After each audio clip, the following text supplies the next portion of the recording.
programa nos hemos prometido invitar al doctor Diego Ordóñez. Él es abogado de profesión, un jurista de importante formación académica. También ha sido un comunicador porque escribiste en el diario Hoy durante un tiempo, tuviste una columna en El Comercio y luego en los famosos Cuatro Pelagatos, donde nos ofrecía con mucha frecuencia sus artículos. Y ahora estás en la campaña, Diego. Cuéntanos, porque todos quienes nos oyen y nos escuchan les va a interesar cómo incursionas de nuevo en una carrera hacia la Asamblea. Gracias, Ramiro. Y buenas tardes a todos quienes nos están viendo. Yo creo que este momento, digamos, la coyuntura como la perspectiva hacia adelante genera, yo diría, la esperanza de un quiebre, ¿no? De un quiebre en la gestión política, de un quiebre en la concepción respecto al manejo de la economía. Creo que para ese quiebre hay un personaje que se va a convertir, en mi opinión, en un artífice, ¿no? Que es Guillermo Lasso. Lasso tiene una visión muy clara respecto a la economía, tiene una visión muy clara respecto a los valores de la democracia, el respeto, la tolerancia, la diversidad de opiniones, ¿no? El respeto a la institucionalidad. Y en materia económica, una visión liberal que digamos, que acabe o que intente acabar o que genere las condiciones para acabar ese atávico populismo con el que se ha manejado, yo diría, en mayor o menor grado, la economía de hace 40 años. Y para eso, Lasso va a necesitar ayuda. Y va a necesitar ayuda en la Asamblea. Y por eso me comprometí. Yo he estado cerca del proyecto de Lasso desde el año 2007, en realidad. Pero no estuve participando en ningún proceso electoral con él. Pero ahora me parece que las circunstancias ameritan, obligan a que haya un involucramiento. Y pues dejé algo que es realmente fascinante, ¿no? Escribir es una cosa, tú también escribes, sabes lo que es el esfuerzo que significa, pero que es un esfuerzo dulce, ¿no? Así es. Escribir una cosa... Placentero. Sí, o sea, te demanda, no sé si te pasaba a ti, pero a mí me pasa que yo empezaba a pensar en la columna del siguiente domingo desde el día lunes. Y todos Desde los el días siguiente día en que habías publicado la última. pensando, tratando de estructurar el concepto, la tesis de la columna, ¿no? Y presentarla con un buen esquema racional para que sea comprensible. Y me pareció a mí un reto interesante, ¿no? Y tuve digamos, la suerte de haber arrancado con ese proyecto tan espectacular que fue Cuatro Pelagatos como editorialista fundador. Yo fundé junto con José Hernández y Martín Payares, son periodistas, yo no soy, pero yo entré a la columna de opinión de los primeros y me mantuve. Así es. Y aspiro a volver, porque es una tarea que a mí me encantó. Entonces decidí salir de eso que está placentero para enfrentarme a esta realidad de hacer una campaña. Qué bueno, qué bueno. De recorrer calles, de buscar votos, ¿no? Lo que hay que no es fácil, ¿no? Oye, Diego, es sacrificado. Así es. Oye, Diego, frecuentemente la gente habla mal de la política, estigmatiza la política, no menos que el Parlamento, la Asamblea le apesta a la gente. ¿Cómo podemos comprender que un hombre, en tu caso inteligente, de testimonio, honrado, tomes la decisión de ir a un órgano del Estado tan desprestigiado? Yo ya he repasado muchas veces esa respuesta. ¿Ya?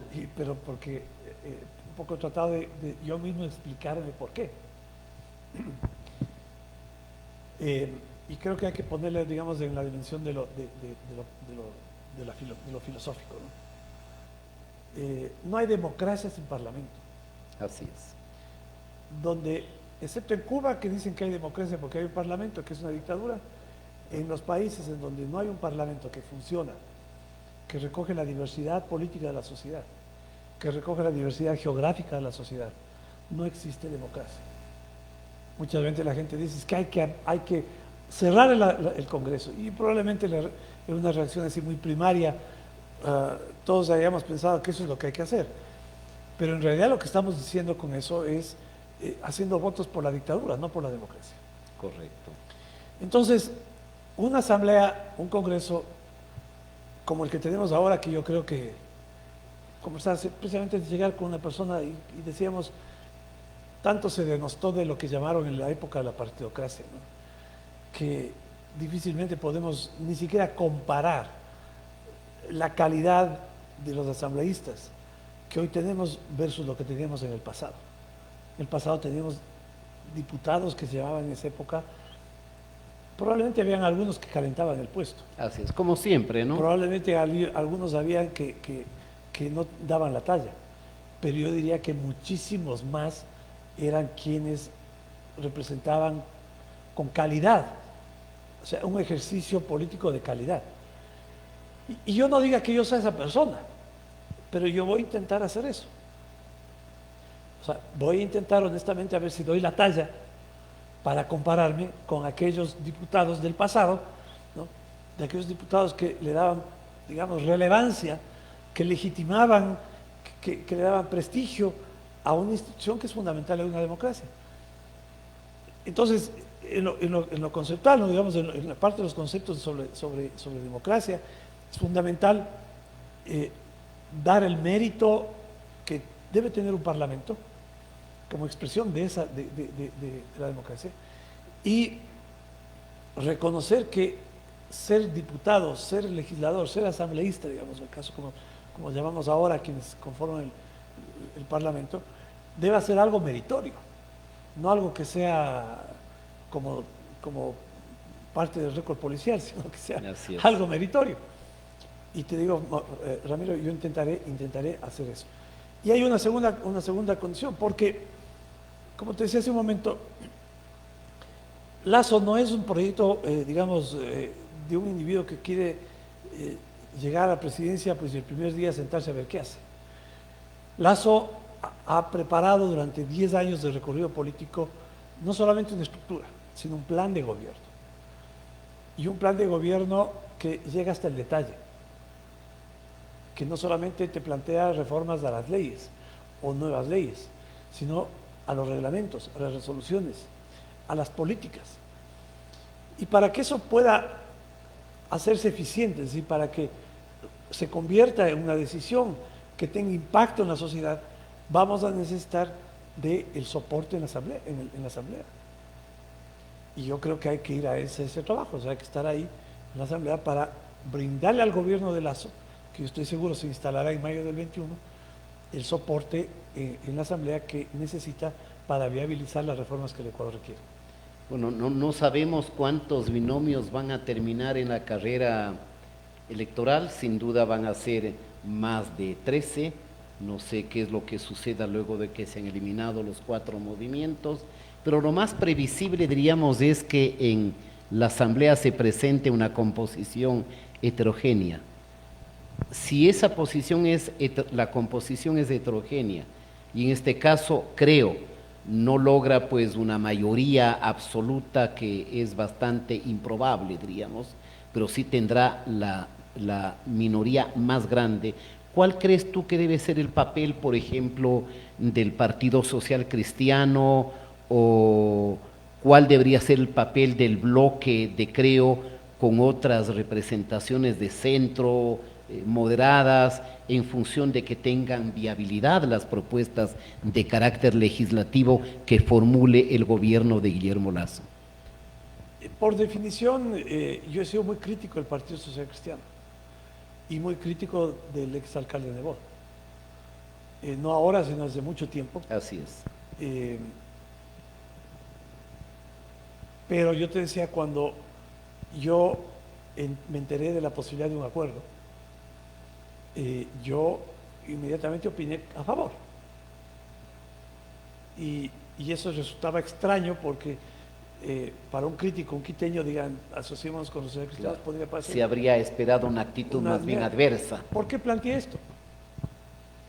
Y fue lo que yo le dije a Guillermo Lasso cuando me preguntó qué opinaba de este tema. Y yo le hice el siguiente razonamiento, le dije, mira, no, a él no le iba a ilustrar porque él tenía bastante claro el tema, pero simplemente el razonamiento le digo, imagínate, le digo, un inversionista en el exterior, imagínate un acreedor en el exterior, que siguen con preocupación lo que sucede en el Ecuador político, que tiene impactos sin dudas en el Ecuador económico. Así es. ¿Cómo van a ver que el candidato que tiene mayores opciones de ganar se junte a otra fuerza política importante, como es el Partido Social Cristiano? Les va a parecer que el gobierno que se instale en el 2021 va a tener por lo menos mayores posibilidades de un gobierno estable, mayores posibilidades de gobernabilidad. Y eso sin duda a un inversionista y a un acreedor le va a tranquilizar. Pues. Es una buena noticia. Es una buena noticia. Así es. Yo no tengo duda que los calificadores de riesgo, los que le dicen, los que fijan el riesgo país, deben haber considerado a esta unión como un elemento para reducir el nivel de riesgo del Ecuador. Porque sin duda, el que dos partidos grandes se junten, se pongan de acuerdo, por lo menos ahora para ganar las elecciones, y con eso señalo un elemento para responder. No, y además en el acuerdo hay algunas ideas que, si bien no comportan un cogobierno, sí implica un horizonte más o menos común en algunos temas. En algunos temas, pero en otros no. Pero de todas maneras, yo creo que este es un gran primer paso. Yo no voy a dejar de criticar ni pensar lo que he pensado del Partido Social Cristiano, pero sin duda voy a reconocer la importancia que tiene el que exista un acuerdo. Es fácil ponerse de acuerdo con los que piensan igual. Así es. Lo meritorio es ponerse de acuerdo con aquellos que pueden habernos diferencias. Y lo fundamental, Ramiro, y la gente espera eso, es que los políticos se pongan de acuerdo. Sin duda. Se pongan de acuerdo. Y que Lasso y Nebot se hayan puesto de acuerdo, me parece un gran paso en términos de garantizar gobernabilidad. Ahora, tú dices, ¿qué pasa en la Asamblea? Yo haré votos y en lo poco mucho que yo pueda hacer, procuraré que ese acuerdo con el Partido Social Cristiano se profundice. Yo creo que la historia tiene que enseñarte a no repetir los errores del pasado. Y si bien uno critica los errores del pasado, uno puede también empezar a alabar los aciertos del futuro. Y parte de esos aciertos tienen que ver con esto que te decía hace un momento, de encontrar espacios comunes que le den predecibilidad a la política en el Ecuador, y que no vivamos un ambiente tan inestable. Así es. Como si estuviésemos en una riña de calle o en una guerra permanente, ¿no? Con una circunstancia económica dramática. Con una circunstancia económica dramática. Probablemente la más grave de los últimos 40 años. Bueno, lo que pasó en el 99, que fue una crisis muy grave, es como decían, hay una frase en el pasado que hablaba, no es ni un pálido reflejo de lo que pasa hoy. Porque muchos de aquellos afectados por la crisis que quedaron en desempleo tuvieron la posibilidad de emigrar a buscar trabajo en otros lados. Hoy no pueden. Así es. No hay a dónde ir. Así es. Entonces todo ese desempleo se queda en el Ecuador, esperando una respuesta política que viabilice una respuesta económica. Y para eso es fundamental un acuerdo. El otro día yo tenía una conversación ahí con una entrevista con un candidato a la asamblea de lo que era el Movimiento Popular Democrático, tan belicosos, ¿no? Tan beligerantes, tan agresivos. Y la palabra de él era combatir, hay que combatir a la derecha, hay que combatir al neoliberalismo. Yo le decía al contrario, en una democracia hay que confrontar, hay diferencias, hay debate, hasta insultos puede haber, ¿no es cierto? Eso no, a mí no me sorprende eso. Sí, sí, y más de aquí, ¿no? Sí, a mí esa parte, pero a mí lo que me parece inaceptable es que, viviendo la crisis que vivimos, sigamos pensando que la solución está en matarnos unos a los otros. Y yo le decía a este contertulio de lo que era el MPD, digo, mira, lo que tú propones no va a ser posible si no hay un acuerdo político. Porque él decía, hay que crear, hay que, ¿cómo dice?, promover la pequeña y la media industria. estamos de acuerdo. Claro. ¿Quién puede decir no? ¿Estás de acuerdo con Claro. eso? Lo que pasa es que ellos plantean eso pensando que el pequeño y el mediano hacen empresa por solidaridad y beneficencia y no por lucro. El grande, el chiquito y el mediano emprenden e invierten por lucro. Pero por supuesto. Como no se puede, pero, bueno, Si no quieres lucro, haces una fundación Claro. o una junta de beneficencia, regalas porque a lo mejor también te regalan y tienes para regalar. pero alguien que saca unos dólares del bolsillo y pone una tienda, no espera pues hacer perder plata, no, empieza, Por empieza a supuesto. ganar plata. Pero ¿quién puede estar en desacuerdo con eso? Digo, ok, pero para promover eso vamos a necesitar, por ejemplo, una reforma laboral. Así es. Porque resulta que el Código del Trabajo es más perjudicial al pequeño y al mediano que al grande.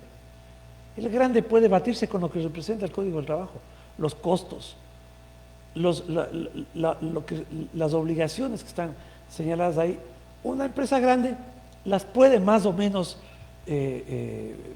financiar.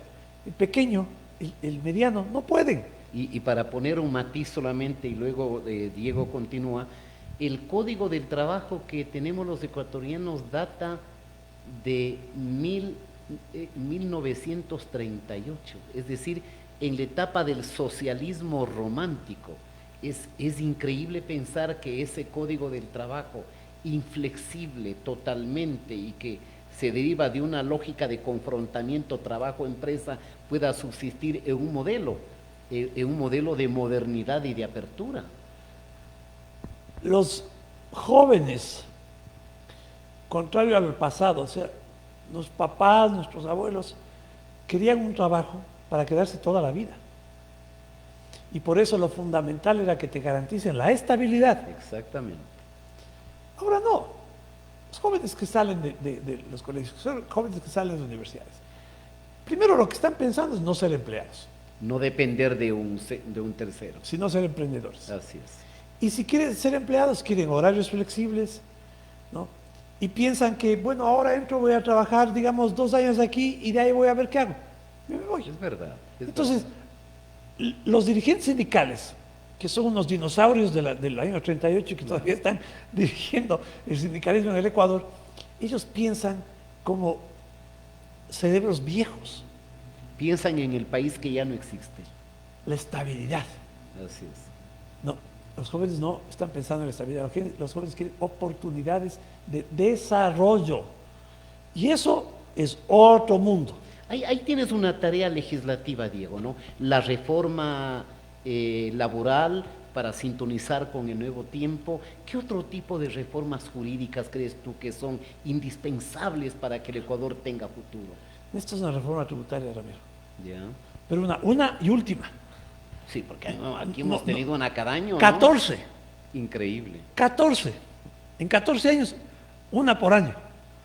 ¿Qué inversionista puede pronosticar cómo va a estar la situación de aquí a un año si le hacen reformas cada año? Correcto. Y hay que eliminar. Es como que vayas con el equipo de fútbol y no sepas en qué minuto te van a cambiar las reglas del juego. O sea, ¿cómo puedes prever si te cambian las reglas del juego? Así es, Una locura. Por eso es que no hay inversión en el Ecuador. Pues. así es. Por eso es que la inversión llega a Colombia, se salta al Perú y aquí llegan migajas. Porque la situación tributaria es impredecible. Entonces hay que hacer una reforma tributaria, la última. Ya. Una reforma que, primero, le diga a los ecuatorianos, vean, vamos a eliminar el ISD, el impuesto a salida de divisas. Obviamente no se puede hacer de una sola vez. Tiene que ser gradual, Entonces, pues ya sabemos cómo. pero ya sabemos. Ya sabemos cómo. ¿No? Segundo, hay que eliminar un montón de impuestos que son a mi punto de vista, de poco rendimiento, pero que te generan distorsiones en la economía. Por ejemplo, Correcto. el impuesto, mucha gente dirá, pero eso es solamente preocupación de los ricos. Mentira, mentira. ¿A cuál te refieres? El impuesto de las herencias. Ah, Estoy hablando de pequeños propietarios. Por ejemplo, en el sector en el que estamos. Aquí existen todavía personas que son moradores originarios de este sector. Y son moradores originarios que ahora son dueños de pequeñas fortunas en terrenos. ya, así es. Ya. Y uno dice, ¿y qué va a pasar cuando esa persona se muera? Sus hijos van a tener que pagar una herencia cuantiosísima sobre ese terreno que se fue revalorizando en el tiempo, ¿Qué quiere decir esto de revalorización del tiempo? Que es ahorro. La persona compra un terreno y no le vende y es una forma de ahorro. Correcto. ¿Y qué eso resulta? Que el fisco le clava un impuesto sobre el ahorro. Entonces, usted que va a heredar el terrenito, este terreno, que cuando compró valía, por ejemplificar, 1, y hoy vale, sin exagerar, 100, paga impuestos. Y eso tomando en cuenta que la famosa ley, diría, confiscatoria, la famosa ley de plusvalía, Ya se eliminó. de ganancia extraordinaria, era un monstruo, ¿no? Pero eso te hablo para la venta. Pero si recibes el terreno en herencia, ¿qué sucede? Tienes que pagar Igual. un impuesto, pero es más grave que eso. Porque cuando tú recibes la herencia, recibes en un terreno, no recibes en dinero. Así es. Y el impuesto no le puedes pagar diciendo, vea, le voy a dar un pedazo de terreno. No, le tengo que dar plata. Porque además ya no, a lo mejor no tienes ni siquiera el ingreso para pagar el impuesto. Exacto. Mm, Entonces resulta que tienes que ir a pedir prestado plata Increíble. para pagar el impuesto por un ahorro acumulado que es un activo. No funciona. Tienes que eliminar el impuesto a la propiedad agrícola. Tienes que eliminar, o sea, tengo la lista ahí de los, Ya. como 13, 14 impuestos que tienes que eliminar. Ya se han eliminado en este periodo 2. Una que era una distorsión, el impuesto verde, que en realidad era una mentira, que era una forma descarada del correísmo de meter plata por tener un auto. Así es. Era una especie de castigo para los que el señor Correa decía pelucones, ¿no? Por tener un carro. Claro. Porque en teoría era un impuesto contra la contaminación. Pero si hubiera sido un impuesto contra la contaminación, debían haberte liquidado el impuesto sobre las emisiones tóxicas. No, aquí era sobre el avalúo del auto. ¿Qué relación tiene el uno con el otro? Ninguno. Claro, tenía un Y objetivo por el fiscal. año. O sea, mientras más viejito, más pagabas. Entonces, y otro impuesto que se eliminó, el impuesto el anticipo, el impuesto a la renta, ¿no? Así es. Sí, Que era impuesto, realmente un impuesto draconiano. Entonces ahí tienes una segunda reforma. Tienes una tercera reforma. Hay que eliminar la intervención del Estado en el manejo de las universidades privadas. Hay que Si lo podrías explicar para Claro, que verás, lo entiendan quienes nos ven y escuchan. es que con este afán centralista, estatista, controlador, dirigista de los planificadores, ¿no? Porque aquí hubo De los sabios del correísmo, ¿no? claro, pero imagínate, además esto era la Unión Soviética en las Semplares, pues, ¿no? Que eran los estatistas que creían que un burócrata puede dirigir la vida de la gente, ¿no? Entonces, O que eres socialista porque utilizas siempre gafas con montura Claro. color rojo. claro, pero tienes vida de burgués, ¿no? O sea, Así es. socialista de fachada, ¿no? Como alguien decía, socialista de Johnny Rojo, de Johnny Ya. Azul, perdón, Ya. porque rojo es barato. Claro. Entonces han controlado la forma de organización de las universidades, ¿no? Las mallas curriculares, la apertura de nuevas Y hasta el patrimonio, ¿no? y hasta el patrimonio. Entonces tienes que eliminar eso. Mucho de la ley tiene que ver con la limitación que se provocó a los jóvenes para no poder entrar a estudiar a las universidades, porque se creó el bendito ese examen ser bachiller. Ser bachiller, Eso hay que eliminar. que resultó una farsa, Que ¿no? Así es. o sea, condenó a muchos jóvenes ecuatorianos a no tener futuro, Así es. porque tampoco tenían posibilidad de educación técnica. O sea, lo que hizo el correísmo en el tema de educación superior, ¿no? Es nefasto, sigue siendo, porque la ley está ahí. Eso hay que reformar. Eso hay que reformar. Te diré una cuarta reforma. El Ecuador necesita mucho crédito para actividad productiva. Y el crédito en el Ecuador es un crédito caro. Sé que todo el mundo se queja Muy de costos caros. costoso. Bueno, una de las maneras, digamos que importante, es que tú tengas en el Ecuador la posibilidad de que haya más competencia en el sector bancario. En el Ecuador no hay limitaciones para que la banca extranjera se instale. Lo extraño es que no se ha instalado banca extranjera en el Ecuador, más bien se han ido.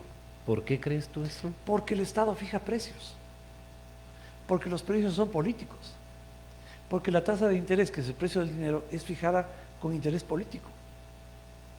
Entonces, por ejemplo,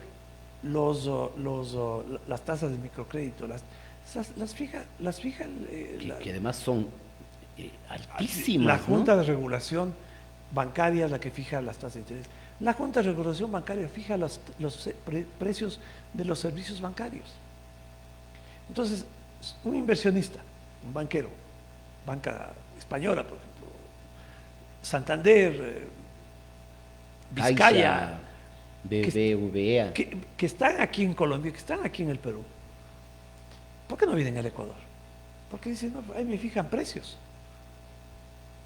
Entonces lo ideal es dejar que sea el mercado Bueno, esta noticia es interesante, ¿no? Porque como en nuestro país demonizamos todo, a veces he visto en redes sociales como que Guillermo Lasso, que antes fue propietario del Banco de Guayaquil y que para hacer política obviamente se distanció, creerían que no tuviese interés en diversificar. La noticia tuya es que habrá una política de apertura para que haya la presencia de la banca internacional en el Ecuador.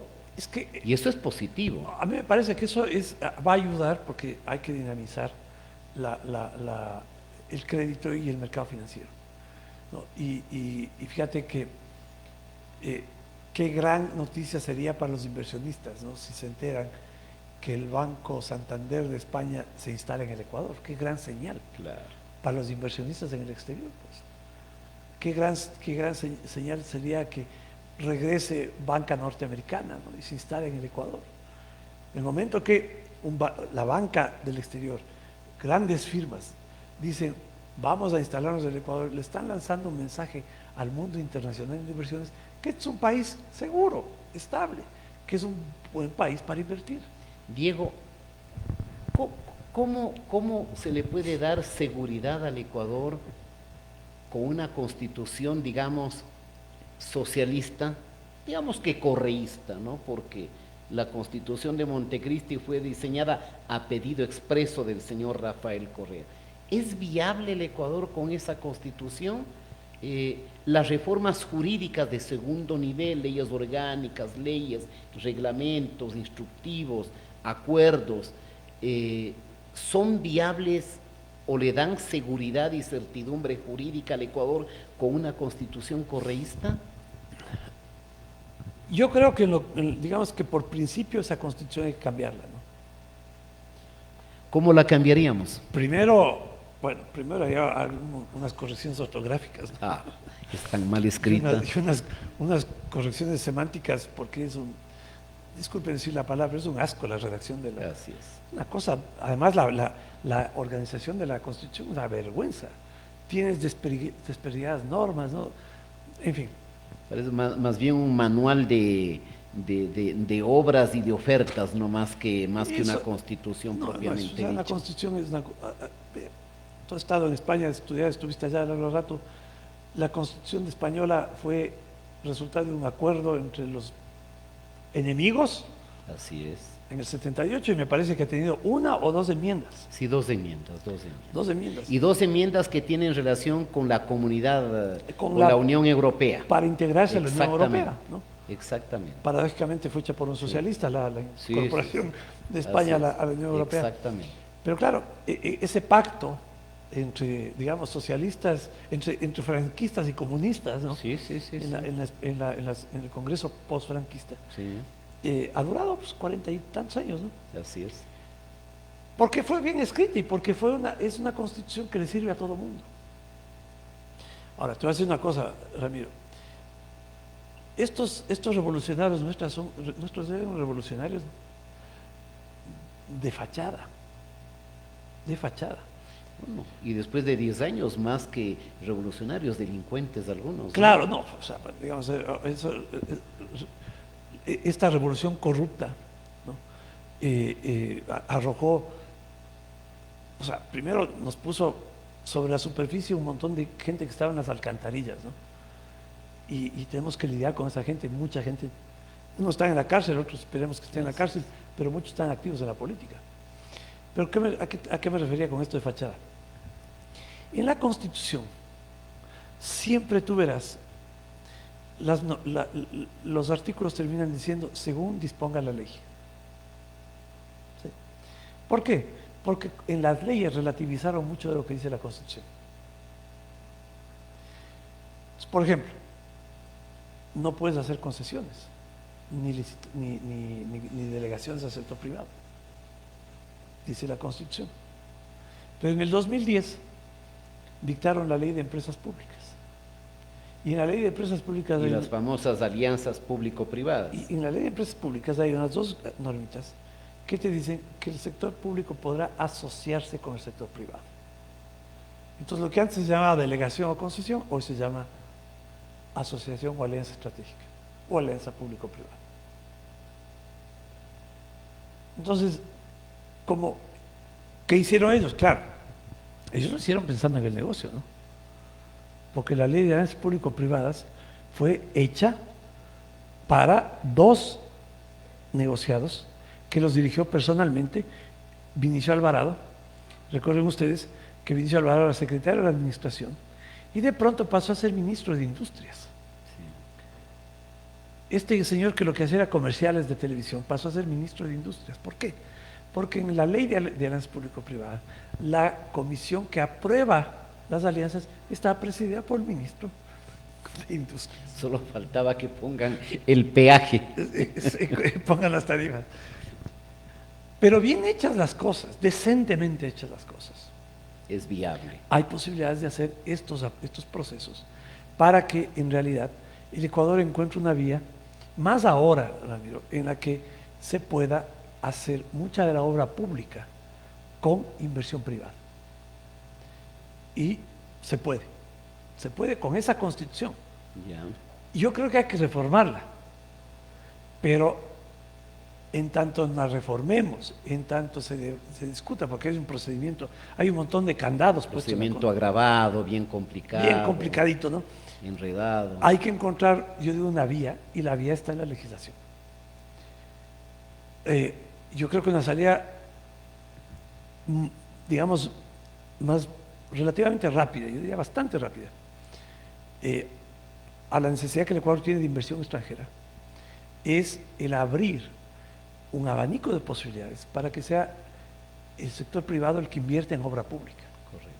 En obra pública de gobierno nacional, en obra pública de los gobiernos Además el Estado ya no tiene recursos. Pero no tiene centavo. Y peor con el agravamiento de la crisis. Otra de las leyendas negras que se ha difuminado en las redes sociales es de que Lazo es de derecha y que Lazo va a privatizar las empresas públicas.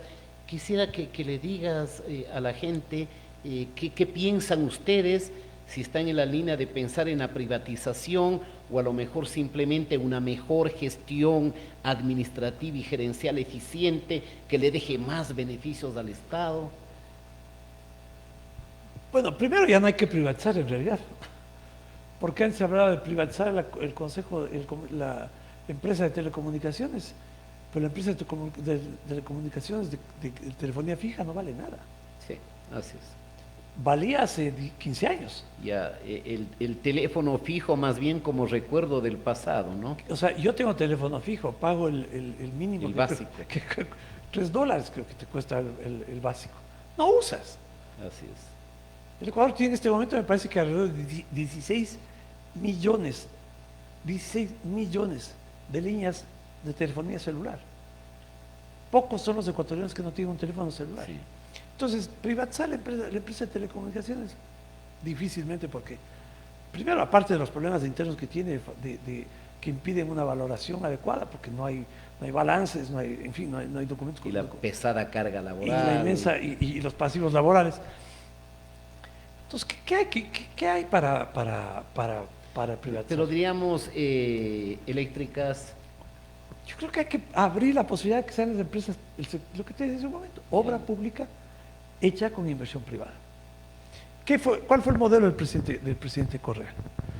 Obra pública con deuda.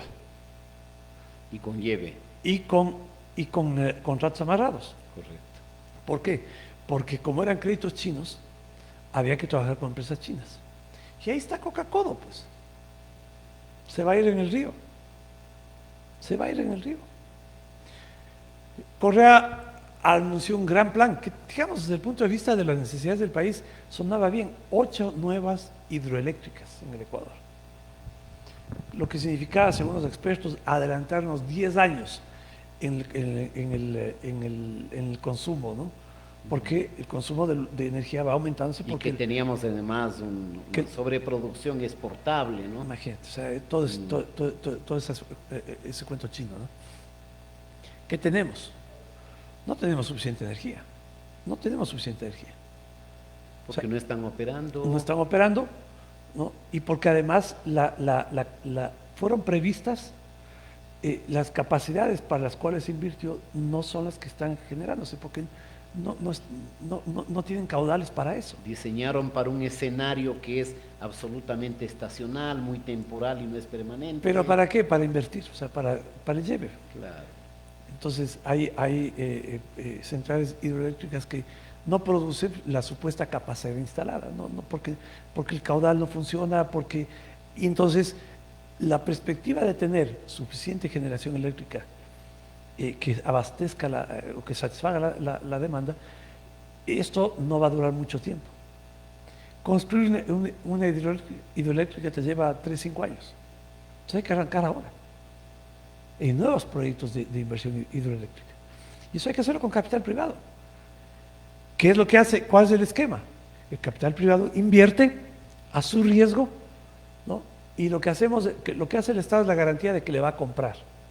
Eso hasta que no tengamos una red de transmisión privada. ¿Por qué el Estado ecuatoriano tiene que comprar? Porque el Estado ecuatoriano tiene el monopolio de las redes de transmisión eléctrica. Y en el momento que haya otra red, ya el Estado tampoco va a estar en... Entonces, esto hidroeléctricas, ¿no? Te diría yo vialidad. El Estado debe tener su red de vialidad, ¿no? El Estado debe tener su red de vialidad.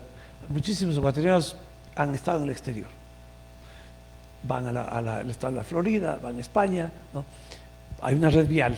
Tienes tú una red de primera, donde tienes que pagar un peaje alto. Entonces, dejemos la red pública que la mantenga el Estado y que el sector privado invierta en infraestructura vial. Te voy a decir una cosa. ¿Cómo es posible que Ecuador no tenga una autopista Quito-Guayaquil, no? Sobre ese tema, pensemos, fantasiemos un poco, ¿no?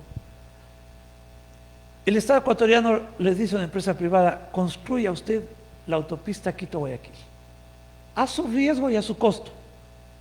Yo Estado voy a tener la carretera a Loac, Santo Domingo, la costa, o la otra por Payatanga, las voy a mantener. Y usted, de empresa privada, invierta, y usted cobre el peaje que le dé la gana. ¿Por qué? Porque es su riesgo, ¿no? ¿Qué hago yo como Estado? Le ayudo para para el trazado y saber por dónde tiene que ir y los espacios físicos en los que tienen que asentarse, todo eso. ¿Le garantizas por un tiempo largo? No, pues eso Claro. Es su obra. Porque pronto mañana viene otro Correa, le amenaza con expropiar un Chávez y liquidó todo. Es que ya no le estoy concesionando. Porque es ya del sector privado. Porque, por ejemplo, las concesiones de las carreteras eran carreteras construidas por el Estado, entregadas a administración y explotación del sector privado. Aquí no, aquí le dice: vea, de cero, haga usted la autopista. Yo me imagino a los ecuatorianos, ¿no?, que queremos ir a Guayaquil, que nos parece carísimo irnos en avión. Que tú digas: me voy Quito-Guayaquil en 4 horas, en una vía expresa, y voy a pagar $20 del peaje. Lo haces. Y una vía segura. Una vía segura, directa. No tengo, pues como sucede ahora, ¿no?, que causa gracia, ¿no? El correísmo dice: tenemos carreteras del primer mundo. Pues hay que hacerles notar, y Correa vive en un país del primer mundo, ¿no?, que las carreteras del país del primer mundo no tienen semáforos, pues. No pasan por medio de las ciudades. Así es. Aquí por la mitad de cada pueblito. Se convierten en calles. Así es. Y decían que son carreteras del primer mundo. Eso O sea, Sí, yo creo que ya toda la fantasía de Correa se ha ido abajo. En materia de seguridad social, Diego, es un tema muy complejo. Es un tema muy complejo. complejo por la sustentabilidad, por... Porque verás, primero, yo creo que hay que despejar mitos, ¿no? Lo primero, el seguro social no está mal porque le preste plata al Estado o porque haya comprado bonos del Estado. Hay mucha gente que dice, no, es que el seguro social se convierte en caja chica de los gobiernos. Ese no es el problema. Es más, visto en perspectiva al seguro social como inversión, comprar bonos no le ha resultado malo, porque las tasas son altas. El Estado ecuatoriano paga tasas altas. Entonces, entre colocar en el exterior a tasas del 1 o 2% y colocar aquí a tasas del 6-7%, es una buena inversión. Y como son recursos necesarios en el largo plazo, no es que estás pidiendo que mañana te paguen, porque los fondos previsionales, por definición, son de largo plazo. Gracias. El problema de la seguridad social está en el modelo de reparto. El modelo de reparto que es defendido, pero con un nivel de irracionalidad por la izquierda, y es al que le llaman sistema de solidaridad. ¿Y qué quiere decir el sistema de solidaridad? Para ser simples, ¿no? Que los jóvenes que están trabajando ahora, que están obligados a afiliarse a la seguridad social, están pagando la jubilación a los más viejos que durante su vida laboral no aportaron lo suficiente para tener una pensión. Y a otros que no aportan un centavo. Fíjate, seguro de salud. El seguro de salud lo subsidian quienes aportan al seguro de salud, porque resulta que Correa hizo dos barbaridades, o sea, una barbaridad, la otra es una barbaridad histórica, ¿no? Y es que amplió la cobertura a las familias. A toda la familia. Entonces, antes de la pandemia, estoy contando antes de la pandemia, aportan 3 millones y la cobertura es para 9 millones. Una locura. O sea, no hay empresa de aseguramiento en el mundo que funcione así, no existe. Entonces, todo va aumentando el problema déficit, los fondos están desfinanciados. ¿No? Hay que cambiar, hay que mudar el modelo. El otro modelo es el sistema de cuenta individual. Cada persona lo que hace es aportar y recibe como una libreta de ahorros un detalle de su inversión. Es su dinero, ¿sí? Y hay un modelo intermedio, digamos. Sí, y ¿no? si no me olvido, Diego, esta fórmula más o menos con matices está en la propuesta de consulta popular de iniciativa ciudadana que la ha venido impulsando el exalcalde Nebot, me parece. No. ¿O tiene diferencias? No, es que el problema de la consulta del exalcalde Nebot. Bueno, tú has sido muy crítico, ¿no? Es que te voy a decir lo que dice la pregunta. La pregunta no habla sobre esto. Nebot se queda en prohibir que el IES compre bonos del Estado. Correcto. Eso es todo. Y ese no es el problema, como te acabo de decir, de la seguridad social. No es el problema esencial. No es. Definitivamente. El problema es el modelo. Así y yo es. realmente, fíjate, hablando de esto de la consulta popular, él hizo José Hernández de Cuatro Pelagatos hizo una interesante entrevista a Nebot.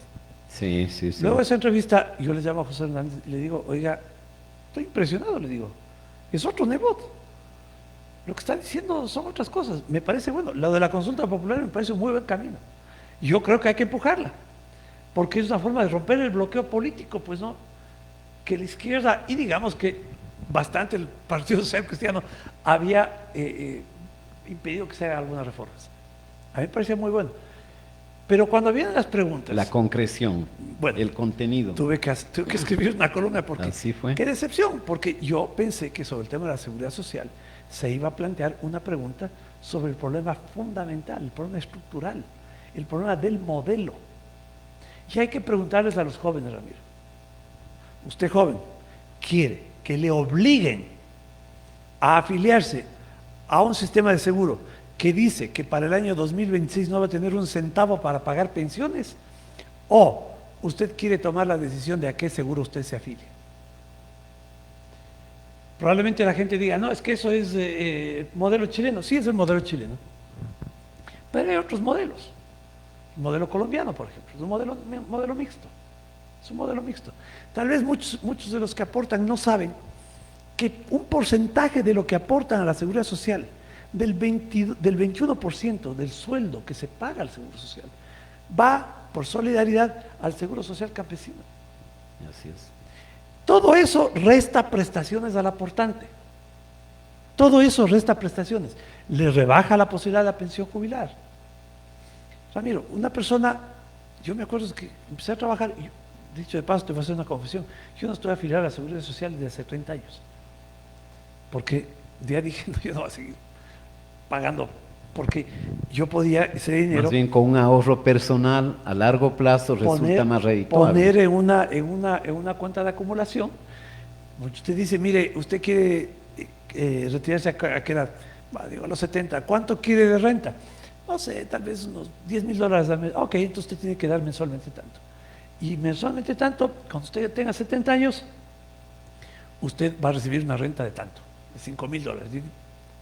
Entonces, el ahorro, que uno toma la decisión de ahorro. Tú aportas a la Seguridad Social, no importa cuánto aportes. Así Terminas es. con una pensión. No, y luego de 30 años de no recibir una aspirina, ¿no? Y luego de que te eres de que es una caja de libre disponibilidad donde se roban medicinas, venden en las bahías, etcétera. Añadido eso, o sea, mira, en el año 98 la Constituyente hizo una reforma al sistema, instituyó la Comisión Interventora, no sé si tú recuerdas, Sí, sí, sí, sí. que presidiera un buen amigo ya fallecido, Alfredo Mancero. Alfredo Mancero Samán, un economista guayaquileño extraordinario, honesto a morir. Bueno, ellos hicieron una reforma a la Seguridad Social y en ese momento ya dejaron una nómina que era altísima de 11,000 trabajadores. Ahora Imagínate, estamos hablando de ¿cuántos? 32,000. Dios santo. Estamos Dios hablando de santo. 32,000. Ramiro, ¿qué empresa de seguros en el mundo? Porque el IES es una empresa de seguro. Así es. No, Una empresa privada quiebra. no, pues imposible. Quiebra. Imposible. Imposible. Entonces hay que hacer una reforma.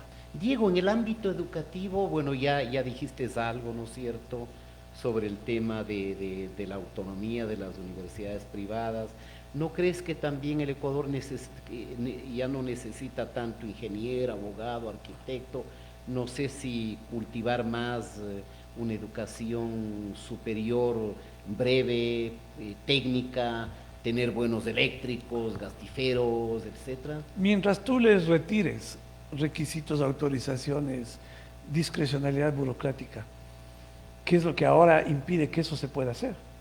Mira, pues tú para hacer un instituto tienes que contratar un genio, ¿no?, en armar las mallas curriculares, en ir a discutir con un burócrata que le parece que le autorice.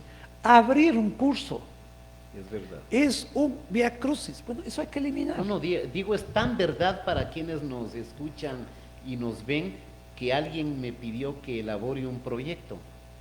Y claro, cuando fui a consultar, los grandes expertos querían cobrar $70,000 Imagínate. por el proyecto. Y luego que lees la Ley de Educación Superior y los reglamentos, te das cuenta que si tú y tu familia toman la decisión de poner un instituto y poner un inmueble tuyo, ese inmueble pasa luego a ser propiedad del Estado. Claro. Porque la visión del correísmo fue solo el Estado y la demonización de la iniciativa privada. Fíjate que en el caso de las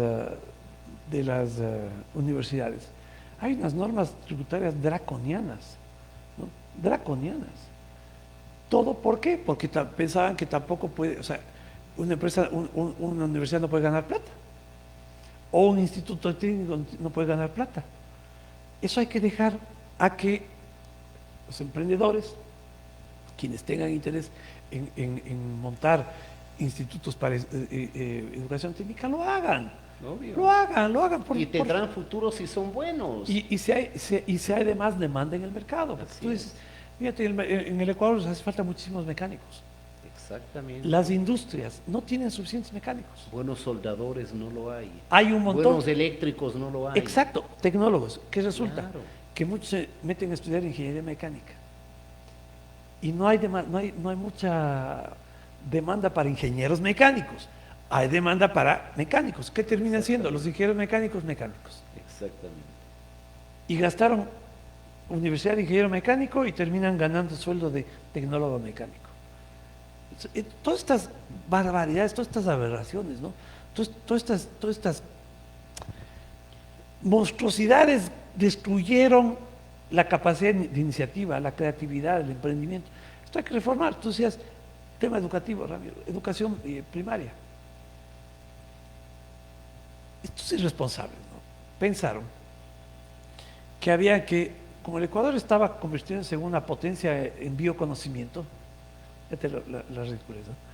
Había entonces que montar las escuelas del milenio. Entonces, ¿qué eran las escuelas del milenio, no? Centros Primero elefantes blancos, ¿no? y supuestamente de alta tecnología. Claro. Entonces, escaleras eléctricas en zonas rurales, ¿no? Así es. De ese estilo.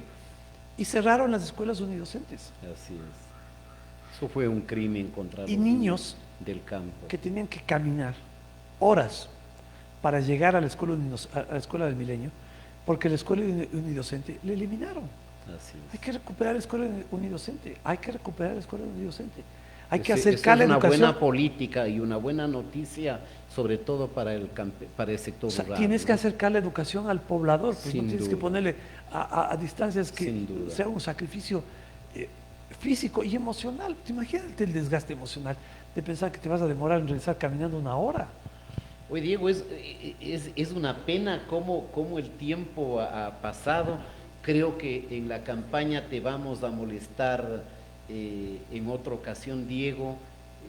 Ustedes están viendo a un hombre con ideas, porque frecuentemente la política ecuatoriana es el grito, la oferta, el insulto, la adjetivación, y creo que muchos jóvenes deben saber que durante los 10 años de Correa tú fuiste de los pocos políticos valientes que lo enfrentaste diariamente y fuiste víctima también de la persecución. Para finalizar, ¿cuál sería, Diego, tu mensaje que des a los jóvenes respecto al nuevo escenario electoral, a la campaña y a los criterios que deben medir para pronunciarse a favor de tal o cual candidato? ¿Cuáles deberían ser las razones para que la gente que nos ve y escucha vote por ti? Bueno, yo diría por mí, y yo no personalizaría, sino Por como la parte lista. de un proyecto, ¿no? De Exactamente. un proyecto que lo encabeza Lazo como candidato a la presidencia, ¿no? Vivimos en un momento de gran incertidumbre. No sabemos incluso qué puede pasar con la salud. Así es. Y tampoco vemos así como muy claro un camino que nos dé esperanza. Yo recuerdo cuando tenía salir de la universidad, ¿no? Tú piensas, bueno, ¿y qué voy a hacer ahora? Ya tengo mi profesión, tengo mi título, ¿qué voy a hacer? Voy a hacer un emprendimiento, voy a buscar un trabajo, voy a involucrarme con una actividad, un estudio jurídico, en fin. Cuando tú ves que eso no existe, es decir, no hay respuestas a eso, te genera un inmenso desaliento. Y yo creo que lo que tenemos que recuperar en este momento es la esperanza. La esperanza de que sí hay una salida. ¿De qué depende esa salida? De un liderazgo con visión. Repitiendo el concepto, porque liderazgo es visión. Y tenemos que confiar en la visión de alguien, ¿no? De un país del futuro, de un país que genere respuestas a estas preguntas que nos hacemos, que se hacen los jóvenes y que nos hicimos nosotros cuando estamos en esa etapa de la vida. Es, si un joven quiere emprender, que tenga posibilidades de hacerlo. Si un joven quiere instalar su propio negocio o su propia oficina, que haya posibilidades de hacerlo. Que si quiere trabajar, que haya oferta de empleo. Y eso pasa porque haya una visión, haya un proyecto. Yo he tratado de decirte Ni pastillas. todo en varios temas, lo que hay mucho más de contenido, y sobre todo la capacidad de hacerlo, la capacidad de gestión. Y por eso yo lo apuesto a Lazo, porque para mí él tiene las ideas claras, digamos que antes que eso, la visión, las ideas claras y la experiencia y la capacidad de gestión. Y yo te decía hace un momento, Ramiro, ¿por qué voy a la asamblea? Porque estoy convencido de que Lazo será eso un punto de quiebra en la historia del Ecuador. Va a cambiar el curso de la historia del Ecuador. Va a reorientar la vía por la cual estamos andando equivocadamente, erradamente estamos transitando por una vía que no nos lleva a construir futuro y prosperidad. Vamos a corregir ese camino, y en materia política y en materia económica. Y nos vamos a actualizar. O sea, no puede ser, Ramiro, que los colombianos, los peruanos estén mejor que nosotros. Bolivia. Eso no puede ser.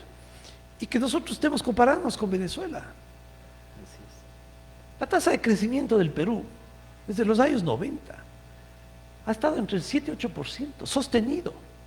Sostenido quiere decir que es acumulado, que año a año se va acumulando. La tasa de crecimiento del Ecuador durante el correísmo, menos en 1% que la tasa de crecimiento, que tampoco era muy alta en el periodo anterior. Así es. Con la mayor bonanza económica de la historia. historia del Ecuador. ¿Qué hicieron? Se despilfarraron, crearon burocracia, no agregaron valor Y se robaron. y se robaron. Entonces, hay que hacer un cambio. Y ese cambio quiere decir dejar de hacer las cosas como se han estado haciendo, no pensar que es el Estado el motor de la economía, sino que es la inversión privada. Y la inversión privada no quiere decir los grandes capitales solamente, sino Todos. todos, el Los pequeño, grandes, mediano medianos y pequeños. Y pequeñitos. y pequeñitos. Todo aquel que pueda invertir, que pueda hacerlo sin obstáculos, sin impedimentos, sin sentir que pues tiene encima de él una autoridad que lo que busca es exprimirle antes que ayudarle. Entonces, por eso yo creo que, pensando en esa perspectiva, ¿no?, con la mente, el enfoque es el futuro. El enfoque es el futuro, ¿no? Hay que crear esa esperanza. Y esa esperanza pasa por creer en un proyecto y también creer en una persona. Sin duda. Pero no creer en la persona sin el proyecto, sino las dos cosas. Y eso trataría yo de dejar como mensaje final de la conversación. Diego, muchas contigo. gracias. Hoy este diálogo para mí ha sido muy fecundo y digamos que esta es una primera parte. Cuando tengas tiempo en esta campaña, que sobre todo será mediática y digital, por lo sui generis y original, te vamos a estar invitando para que puedas transmitir las ideas con nuestra audiencia. Muchas gracias, A ti, Diego. muchas gracias, con todo gusto cuando quieras. Gracias.